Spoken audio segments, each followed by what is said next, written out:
Hey everybody, welcome back to the channel. It's been a while. It has been absolutely freezing here. We're still in the polar vortex, but I did get outside today to take a few pictures this morning on my walk. Finally got outside, finally got to take some pictures.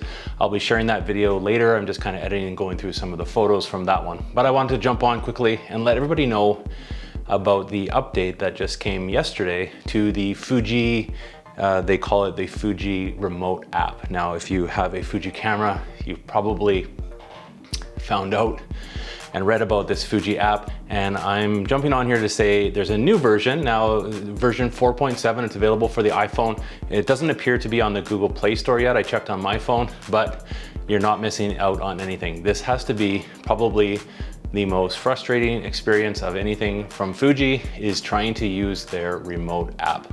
The new version 4.7 adds support for the GFX100S and also the new X-E4 cameras that are coming out. And it also says bug fixes and performance improvements. I'd be hard pressed to know what those actually are. You are in for a world of hurt trying to get your Fuji X-T4 or any Fuji camera to actually reliably connect to this app. It is a frustration trying to get it to connect either on Bluetooth or Wi-Fi. Don't even bother trying, and especially do not try to update your firmware using this app. It is one of the features of this. You can download a new firmware and then upload it over to your camera. I strongly recommend never doing that with the app from Fuji. Now, what Fuji needs to do, I mean, it sounds great on paper. We've got an app, it connects to your phone. You can use it remotely to take pictures, you know, control the shutter, and also transfer photos from your camera easily to your smartphone to be able to share them to social media. There's nothing easy to connect and use with this app. You'll probably connect for a few seconds. It usually craps out. The picture files take too long to transfer via Bluetooth because they're fairly large files. They usually conk out halfway through and you're kind of just in a vicious circle and either want to throw your camera across the street or you're gonna throw your phone against the wall because this does not work properly. That's kind of my rant about this app. I downloaded it again to try and get it to connect because there's the update. It's not worth it. Save your time. The app is still garbage. Now, I don't understand why Fuji, number one, I get why they have an app. It's obviously the marketers think it's a great idea that we have to connect our phones to our cameras to be able to share these pictures on social media and everything else. It looks great on paper. I guess it sounds good for marketing. Fuji even puts links to it on when you're opening the box. They have a link right there to, you know, download the app. It's wonderful.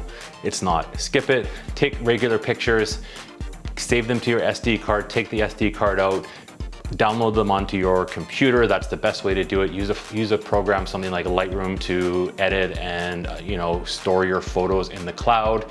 If you don't have Lightroom, you can always use something like Google Photos is a good option as well for sharing, storing JPEGs. That will actually go in. You can sync your photos into the cloud, then you can easily, they'll sync through on your phone as well. And then from that, you can easily access them in Lightroom, using Lightroom Mobile CC on your phone or the Google Photos app on your phone as well if you sync your photos from your computer up into the cloud. That works far better, far easier to share, and you'll save yourself a ton of frustration. If you're looking for something, I know the feature of it obviously is the remote control for the app, but if you're using, for example, the Fuji X-T4 and you need some kind of remote control for your camera, there's the old style, and seems like the old way always seems to work sometimes better, right? It's up in the shutter button, you can actually get a remote, a release remote that you can screw in to do that, and that will work fine. You can also find on Amazon, there is different remotes that will connect via USB that you can use to control your camera that way as well. Pick up one of those. Don't even bother downloading the app. Thanks for watching, everybody. A bit of a, no, it wasn't a rant video, just my opinion on the app. Thanks for watching. If you haven't subscribed yet and you aren't subscribed, please consider joining the channel, following along. We share Fuji, you know, tips and tricks, talk about new Fuji stuff, also share some photos on the channel as well from different photo walks using different photo simulations. It'd be great to have you follow along. So don't forget to hit that subscribe button. If you did like this video, as always, hit that like button. It lets me know you liked what I produce, and we'll do more of that. If you have a comment, if you've tried to use this app Let me know down in the comments below how your experience is. I typically use an Android phone. This is the S20. Let me know what phone you have. Let me know your experience. It's probably terrible, because if you look at the apps when you're downloading this through either the iOS store on Apple or the Google Play Store, the app reviews are terrible, 2.5 stars. Don't bother. That's it. My rant's over. Thanks for watching, everybody. Have a great day, and we will see you in the next video.